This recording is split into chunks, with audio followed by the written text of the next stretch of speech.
पाऊस आणि आंब्याचं नातं नेहमीच वाकडं असतं, कारण यामागे कारणही तसंच आहे. आंब्याचं झाड विशिष्ट हवामानात भरभरून दिसतं.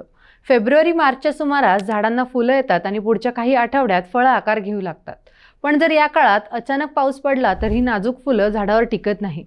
त्यामुळे झाडांना फळं देखील लागत नाही आणि त्याचा थेट परिणाम उत्पादनावर होतो. पावसामुळे हवामानात आर्द्रता वाढते. ही परिस्थिती बुरशीजन्य रोगांसाठी पोषक ठरते.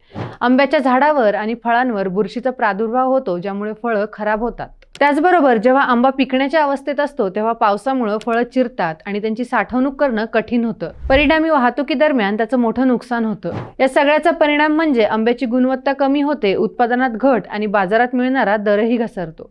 पावसामुळे फळांची गुणवत्ता घटल्यानं आणि उत्पादन कमी झाल्यानं शेतकऱ्यांचं आर्थिक नुकसानही होतं. त्यामुळे शेतकरी आणि व्यापारी पावसाकडे थोडं संशयाने पाहतात. त्यामुळे उन्हाळ्यात पाऊस पडला तर आंब्याच्या फळबागांचं मोठं नुकसान होतं.